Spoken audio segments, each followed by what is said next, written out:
નમસ્કાર દર્શક મિત્રો, હું છું રાખી અંજારિયા. સ્વાગત છે આપનું કચ્છ ઉદય ટીવી ન્યૂઝમાં. તો દર્શક મિત્રો, જોઈએ આજના સમાચારો વિસ્તારથી.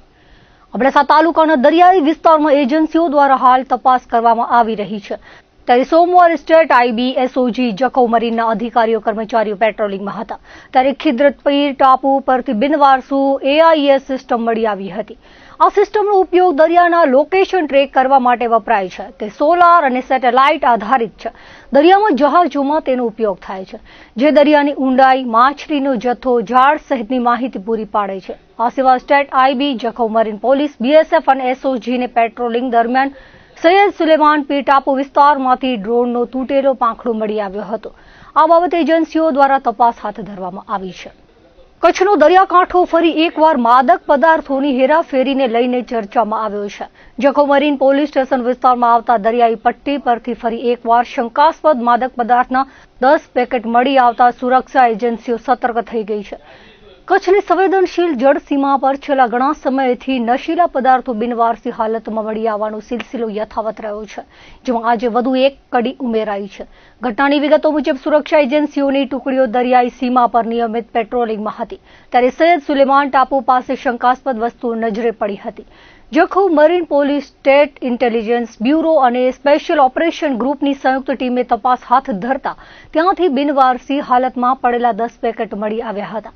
આ પેકેટોમાં રહેલો પદાર્થ માદક હોવાની પ્રબળ આશંકા સેવાઈ રહી છે, જેને પગલે એજન્સીઓએ તાત્કાલિક ધોરણે તમામ જથ્થો કબજે કરી કાયદેસરની કાર્યવાહી શરૂ કરી દીધી છે.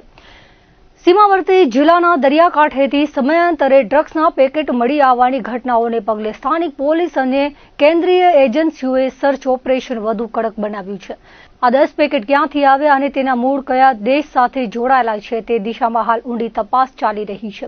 હાલમાં આ તમામ શંકાસ્પદ પેકેટને એફએસએલ પરીક્ષણ માટે મોકલવાની તજવીજ હાથ ધરવામાં આવી છે, જેથી તેમાં રહેલા કેફી દ્રવ્યની ચોક્કસ ગુણવત્તા અને કિંમતો અંદાજ મેળવી શકાય. આ ઘટનાને પગલે કચ્છના સમગ્ર દરિયાઈ વિસ્તારમાં સુરક્ષા વ્યવસ્થા વધુ સઘન બનાવી દેવામાં આવી છે અને અન્ય કોઈ જથ્થો છુપાયેલો છે કે કેમ તે જાણવા માટે વિવિધ ટાપુઓ પર સર્ચ કામગીરી જારી રાખવામાં આવી છે.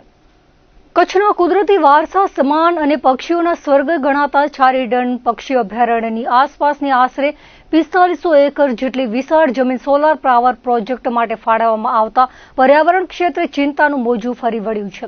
હજારો કિલોમીટરનું અંતર કાપીને દર વર્ષે અહીં મહેમાન બનતા કુંજ, ફ્લેમિંગો અને અન્ય વિદેશી યાયાવર પક્ષીઓના અસ્તિત્વ સામે હવે ગંભીર જોખમ ઊભું થયું છે. વર્ષોથી જે આકાશ પક્ષીઓના મધુર કલરવથી ગુંજી ઉઠતું હતું, ત્યાં સોલાર પ્રોજેક્ટના કારણે આગામી સમયમાં સુનસામ બની જાય તેવી ભીતિ સેવાઈ રહી છે. સદીઓથી કુદરતનો અનોખો ખજાનો ગણાતો છારીડન ક્ષેત્ર માત્ર પક્ષીઓ જ નહીં પણ સ્થાનિક માલધારીઓ માટે પણ જીવાદોરી સમાન રહ્યું છે. માલધારીઓના પશુધન સાથે કુદરતના ખોળામાં મુક્તપણે વિહાર કરતા પક્ષીઓ આ સોલાર પેનલોના ઝાડમાં ક્યાં ખોવાઈ જશે અને માત્ર સ્મૃતિ બનીને રહી જશે તેવી વેદના વ્યક્ત કરવામાં આવી રહી છે. જો આ સંવેદનશીલ વિસ્તારમાં પક્ષીઓના વસવાટમાં ખલેલ પડશે તો આવનારી પેઢી કદાચ કુંજ જેવા સુંદર પક્ષીઓને જીવંત જોવાને બદલે માત્ર પુસ્તકોની તસવીરોમાં જોઈ શકશે. આ સમસ્યા માત્ર માલધારીઓની પીડા પૂરતી સીમિત નથી, પરંતુ પક્ષી પ્રેમીઓ, પર્યાવરણ પ્રેમીઓ અને પ્રકૃતિને ચાહનારા દરેક વ્યક્તિના હૃદયની વેદના છે. પક્ષી અભયારણ્ય, સ્થાનિક ઇકોસિસ્ટમ અને કુદરતી વારસાને બચાવવા માટે સરકાર દ્વારા 4500 એકર જમીન પરના સોલાર પ્રોજેક્ટને તાત્કાલિક ધોરણે સ્થગિત કરવામાં આવે તેવી પ્રબળ માંગ કરવામાં આવી છે. વિકાસની જરૂરિયાત સ્વીકારે છે, પરંતુ તે કુદરતના વિનાશના ભોગે ન હોવો જોઈએ તેવો સૂર ઉઠ્યો છે. અબડાસા તાલુકામાં ઘઉંનું મોટા પ્રમાણમાં ઉત્પાદન થાય છે ત્યારે ખેડૂતોના ઘઉં વેચવા માટે લઈ બારોબાર વેચી ખેડૂતોને રૂપિયા ન આપી ઠગાઈ કરવામાં આવી હોવાનો મામલો સામે આવ્યો છે. આ મામલે ફરિયાદી વાંકુ ગામમાં રહેતા જગદીશસિંહ જાડેજાના જણાવ્યા પ્રમાણે આરોપી મૂળ પંજાબના હાલે નલિયા રહેતા રમેશ મુંજીરામ ઉર્ફે રામજી તેમજ ખીરસરા કોઠારાના ભગુભા પાંચુભા જાડેજાએ વાંકુ, વિંગાબેર અને ફુલાઈ વાંડ ગામના અલગ અલગ ખેડૂતોની વાડી પર જઈ 19 ખેડૂતો પાસેથી 2,96,194 કિલો ઘઉંના સોદા કર્યા હતા. 100 કિલોના 2100 લેખે કુલ ₹62,20,074 આપવાના થતા હતા. આરોપીએ અલગ અલગ ખેડૂતોને સોદા પેટે 15,07,000 રૂપિયા આપ્યા હતા. બાકીના નીકળતા 47,13,074 રૂપિયા આપ્યા ન હતા. ખેડૂતોની મહેનતની કમાણીના રૂપિયા બારોબાર લઈ જઈ ભુજમાં ઘઉંનું વેચાણ કરી રૂપિયા સગે વગે કરી બંને આરોપીઓ પોતાના ફોન બંધ કરી નાખ્યા અને ઓફિસો પણ બંધ કરી નાખી હતી. 23 માર્ચ 2026 થી 10 એપ્રિલ 2026 દરમિયાન આ બનાવ બન્યો હતો. બંને આરોપી ભાગી ગયા હતા. જખૌ પોલીસે ગુનો દાખલ કરીને તપાસ હાથ ધરી છે. ભુજ શહેરના રહેણાંક વિસ્તારોમાં ફૂટી નીકળેલા ગેરકાયદેસર બાંધકામો સામે આજે તંત્ર લાલા કરી કડક હાથે કામગીરી હાથ ધરી હતી. શહેરના હાર્દ સમા નૂતન સ્વામિનારાયણ મંદિરની સામે આવેલી ઝૂલેલાલ સોસાયટીમાં લાંબા સમયથી ખડકાયેલા બિનઅધિકૃત દબાણ પર આજે સવારથી જ તંત્રનું બુલડોઝર ફરી વળ્યું હતું. આ ઓપરેશન દરમિયાન ગેરકાયદેસર રીતે બાંધવામાં આવેલા 2 ઓરડા અને એક પાણીના પ્લાન્ટના બાંધકામને જમીનદોસ્ત કરી દેવામાં આવ્યું હતું. આ દબાણ હટાવવાની ઝુંબેશમાં ભુજ નગરપાલિકાની ટીમ, માર્ગ અને મકાન સહિત વિવિધ વિભાગના અધિકારીઓ કર્મચારીઓએ સંયુક્ત રીતે કામગીરી હાથ ધરી હતી. ભુજમાં નગરપાલિકા અને માર્ગ મકાન સહિતના વિભાગની આ આક્રમક કાર્યવાહીને પગલે શહેરમાં ગેરકાયદેસર દબાણ કરનારા તત્વોમાં ભારે ફફડાટ વ્યાપી ગયો છે. તંત્ર દ્વારા આગામી દિવસોમાં પણ શહેરના અન્ય વિસ્તારોમાં સર્વે કરીને આવા જ દબાણો દૂર કરવાની પ્રક્રિયા ચાલુ રાખવામાં આવશે તેવા સંકેતો આપવામાં આવ્યા છે. નખત્રાણા ભુજને જોડતા વ્યસ્ત હાઈવે પર મંજલ અને દેશલપર વચ્ચે ગમખ્વાર અકસ્માત સર્જાયો હતો. માજીરાઈ ફાટક પાસે પૂરપાટ ઝડપે આવી રહેલી એક કાર અને ટ્રક વચ્ચે જોરદાર ટક્કર થતા અફરાતફરી મચી ગઈ હતી. આ અકસ્માતમાં કારમાં સવાર 4 વ્યક્તિઓને નાની મોટી ઈજાઓ પહોંચી હતી. ટક્કર એટલી પ્રચંડ હતી કે કારના આગળના ભાગનો કચ્ચરઘાણ વળી ગયો હતો અને કારને ભારે નુકસાન થયું હતું. અકસ્માતની જાણ થતાં જ આસપાસના લોકો અને રાહદારીઓ મદદે દોડી આવ્યા હતા. તમામ ઈજાગ્રસ્તોને તાત્કાલિક અસરથી સારવાર અર્થે ભુજની હોસ્પિટલમાં ખસેડવામાં આવ્યા હતા. પ્રાથમિક અહેવાલો મુજબ ઈજાગ્રસ્તો પૈકી 2 વ્યક્તિઓની હાલત ગંભીર હોવાનું જાણવા મળી રહ્યું છે. હાઈવે પર સર્જાયેલા અકસ્માતને કારણે થોડા સમય માટે ટ્રાફિક વ્યવહાર પણ ખોરવાયો હતો. ઘટનાની જાણ થતાં પોલીસ કાફલો પણ સ્થળ પર પહોંચી ગયો હતો અને અકસ્માત અંગે આગળની કાયદેસરની કાર્યવાહી હાથ ધરી છે. એક તરફ દેશના વડાપ્રધાન નરેન્દ્ર મોદી વૈશ્વિક આર્થિક સ્થિતિ અને ઈંધણના વધતા ભાવોને ધ્યાને રાખીને દેશવાસીઓને સોનું ન ખરીદવા તેમજ ઈંધણ અને ઉર્જાની બચત કરવા માટે રાષ્ટ્રજોગ અપીલ કરી રહ્યા છે. ત્યારે બીજી તરફ કચ્છ જિલ્લાના મુખ્ય મથક ભુજમાં સરકારી તંત્ર આ અપીલ પ્રત્યે ધરાર દુર્લક્ષ્ય સેવી રહ્યું હોય તેવું સ્પષ્ટપણે દેખાઈ રહ્યું છે. અત્યારે સમગ્ર દેશ જ્યારે રાષ્ટ્રહિતમાં કરકસરના માર્ગે ચાલવા મથામણ કરી રહ્યું છે ત્યારે ભુજ સ્થિત કચ્છ જિલ્લા પંચાયતની વિવિધ શાખાઓમાં ઉર્જાના બેફામ બગાડના દ્રશ્યો સામે આવ્યા છે, જે તંત્રની ગંભીર બેદરકારીની ચાળી ખાય છે. જિલ્લા પંચાયતના અનેક વિભાગોમાં જ્યારે કર્મચારીઓ પોતાની બેઠક પર હાજર હોતા નથી અથવા તો કેબિનો ખાલી પડી હોય છે ત્યારે પણ ત્યાં લાઇટો અને પંખાઓ ધમધમતા જોવા મળે છે. લંચ બ્રેક દરમિયાન કે અન્ય કોઈ કામ અર્થે કર્મચારી બહાર જાય ત્યારે વીજળીના સ્વિચ બોર્ડ બંધ કરવાની તસદી લેવાની તકેદારી રાખવામાં આવતી નથી, જે ઉર્જા બચાવવા માટે વડાપ્રધાન રાષ્ટ્રીય સ્તરે અભિયાન ચલાવી રહ્યા છે અને લોકોને કરકસર કરવા સમજાવી રહ્યા છે. તેનું જ સરેઆમ ઉલ્લંઘન આ સરકારી કચેરીઓના ખાલી રૂમોમાં થઈ રહ્યું છે. સરકારી તિજોરીમાંથી દર મહિને લાખો રૂપિયાનું જે વીજ બિલ ભરાય છે, જે હકીકતમાં જનતાના પરસેવાની કમાણી છે. સામાન્ય નાગરિક જ્યારે પોતાના ઘરે વીજળીની બચત માટે સભાન હોય ત્યારે સરકારી કચેરીઓમાં ચાલતો આ અંધેર વહીવટ અનેક સવાલો ઉભા કરે છે. શું વડાપ્રધાનની શિસ્ત અને બચતની અપીલ માત્ર સામાન્ય જનતા માટે છે? શું સરકારી કર્મચારીઓને ઉર્જા સંરક્ષણની કોઈ જવાબદારી લાગુ પડતી નથી? આ મામલે ઉચ્ચ અધિકારીઓ તાકીદે તપાસ કરે અને જવાબદાર વિભાગીય વડાઓ સામે કડક કાર્યવાહી કરે તેવી લોક માંગ ઉઠી છે, જેથી રાષ્ટ્રીય સંપત્તિનો આ પ્રકારે થતો વેડફાટ અટકાવી શકાય. ગાંધીધામ અને આદિપુર વિસ્તારમાં ફરી એકવાર પેટ્રોલ અને ડીઝલની અછત સર્જાઈ છે.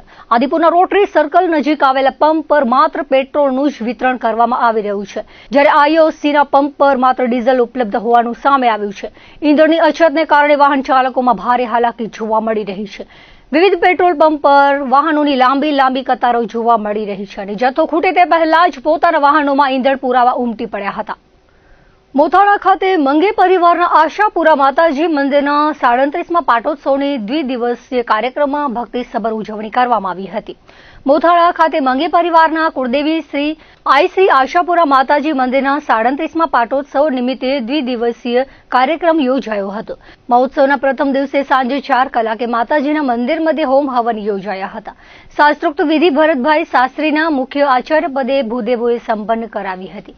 મંગે પરિવારના ભાવિકો હવનમાં જોડાયા હતા.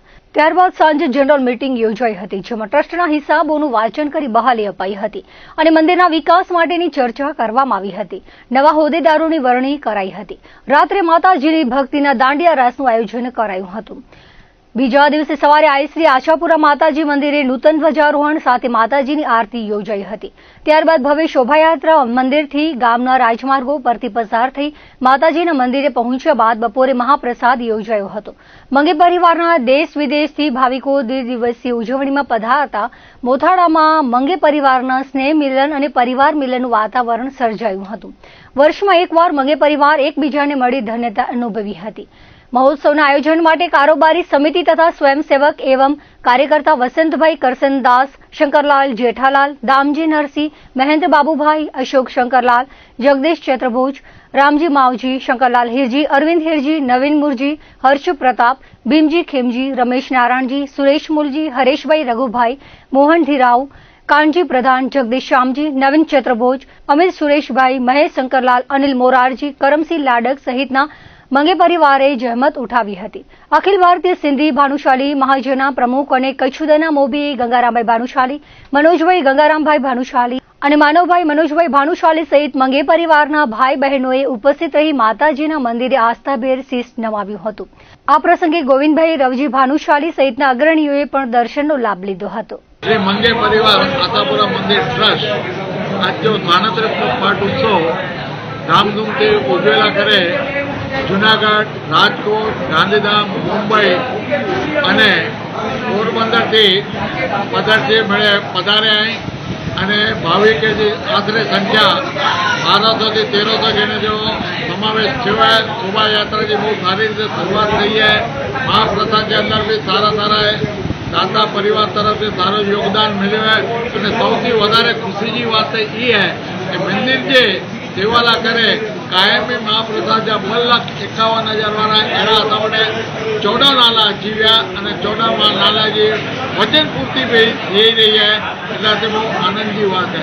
સાથે એન પાઠ ઉત્સવની અંદર આજની તારીખે અંદર યંગ જનરેશન જોડાયેલા શરૂઆત કરે છે અને યંગ જનરેશન કહેતા કે અથાર થકી માં જો મહિમા વધારેલા કરે જેટલી પણ યોગ્ય કાર્યવાહી છે એટલા કરે હશે આ મણી સાથે સહમતી અને આ સાથે યોગ્ય રીતે સહભાગી થઈને એડો આ મણી કે થોડો આચો ખ્યાલ રહેતો અસાજે એમ કાર્ય જે સાથે જોડાયેલા એના ભરતભાઈ વિશ્રામ મંગે અને મોહનભાઈ ધીરાવ મંગે मुझे बहुत परस्पर में उभाई खबर खबो मिलाए करे सेवा कार्य के अंदर सहभागी थे. बोलो श्री आशापुरा मात की जय.